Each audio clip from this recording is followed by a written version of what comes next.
সম্মানিত দর্শক এবং শ্রোতাবৃন্দ, আমি যশোরী বাংলাদেশি সেবা পার্টির পক্ষ থেকে আপনাদের সকলকে জানাই সালাম। আমি আমার জীবনের বড় একটি অংশ ইউরোপের বিভিন্ন দেশে কাটিয়ে দিয়েছি। এখনও আপনারা দেখছেন আমি কষ্ট করে হালাল কামাই করি। জার্মানের এখন আমি ফ্রাঙ্কফুর্ট থেকে হেলব্রন যাচ্ছি।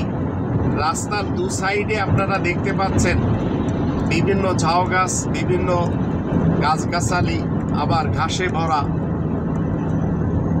এদেরকে যদি আমি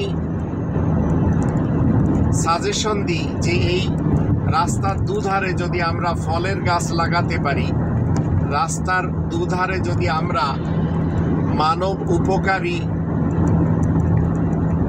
যে সমস্ত ফলমূলের গাছ রয়েছে সেগুলি লাগাতে পারি, তাহলে এই ফল সারা দেশের মানুষ খেতে পারবে। বাংলাদেশি সেবা পার্টির স্লোগান কি? আপনি মাছ খাবেন, মাছ খাওয়ার অধিকার আপনার রয়েছে, কিন্তু মাছের শক্ত কাঁটাটি আপনি অন্তত বিড়ালকে বা অন্যান্য প্রাণী যারা খায় তাদেরকে দিয়ে দিন। গোশত খাওয়ার অধিকার আপনার রয়েছে, কিন্তু শক্ত হাড্ডিটি খাওয়ার অধিকার আপনার নেই। এটি কুকুর, শিয়াল বা অন্যান্য প্রাণী যারা খায় তাদেরকে দিয়ে দেওয়ার অধিকার রয়েছে, এটি তাদের অধিকার। এইভাবে আপনি যদি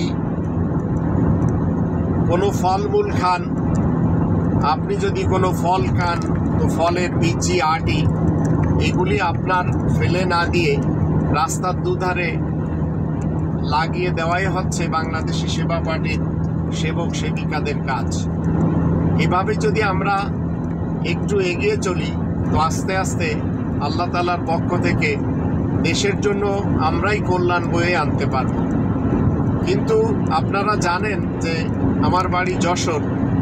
যশোর থেকে বেনাপুল রোডে এত বেশি আমের গাছ রয়েছে আর এত বেশি বড় বড় পুরাতন গাছ রয়েছে, যেগুলি কেটে দেওয়ার জন্য এক শ্রেণীর অপদার্থ দুর্নীতিবাজরা, যারা পলিটিশিয়ান এবং যারা নেতা নেত্রী আর এমপি মন্ত্রী ছিল, তারাও কিনা চেষ্টা সাধনা করেছে, আবার কিছুটা তারা কেটেও দিয়েছে।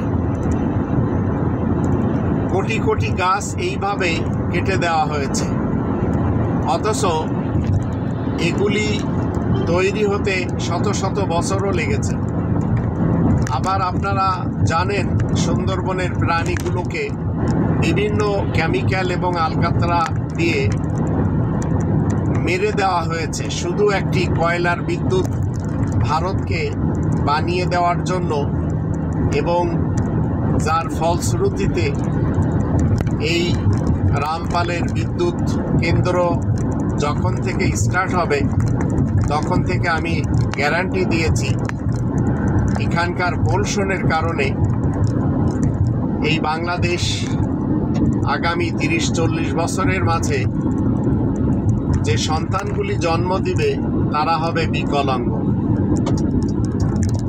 তো এইভাবে আমরা যদি একটু চিন্তা করি আর দেশকে যদি আমরা সবাই মিলে এগিয়ে নিয়ে যাই, সবাই মিলে গড়ি, তাহলে আমরা গড়তে পারবো।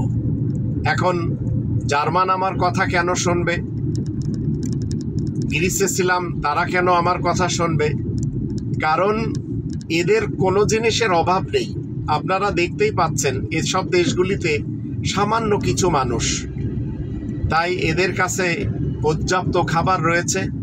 এরা একটু এই টাইপের চিন্তা ভাবনা করে না। যদিও রাস্তার দুধারে আপনারা দেখতেই পাচ্ছেন হরেক রকমের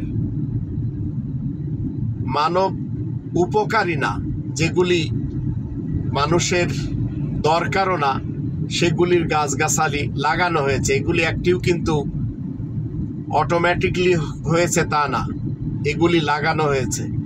তো এদের মাথায় যদি এই ধরনের চিন্তা ভাবনা থাকতো যে ফল গাছ যদি লাগানো হয় তাহলে পথিকও খেতে পারবে এবং দেশের মানুষও খেতে পারবে, এই ধরনের চিন্তাধারা এদের নেই। কারণ এদের সকলের কাছে রয়েছে টাকা, এদের নিজেদের মধ্যে গরিবী কী জিনিস ইউরোপের লোকগুলো জানে না, আমেরিকার লোকগুলো জানে না, কানাডা, অস্ট্রেলিয়া, নিউজিল্যান্ডের লোকেরাও জানে না, এমনকি আরবরাও জানে না। তো আমাদের দেশের রাস্তার দুধারে আপনি যে জিনিসটা খাবেন তার আটি, বিচি বা তার কি বলে চারাটি আপনি অন্তত লাগানোর চেষ্টা করবেন। এটি বাংলাদেশি সেবা পার্টির একজন সেবক আর সেবিকার কাজ। যদিও এরা যখন ক্ষমতায় আজ হোক কাল হোক একদিন আসবে, কিন্তু তখন আমাদের অনেকেই থাকবে না, আমিও হয়তো থাকবো না, তবে দেশ এইভাবে গড়বে। আল্লাহ আমাদের সবাইকে মানব উপকারী এবং কল্যাণমূলক কাজগুলি করার যে স্পৃহা তার উপরে আমল করার তৌফিক দান করুন।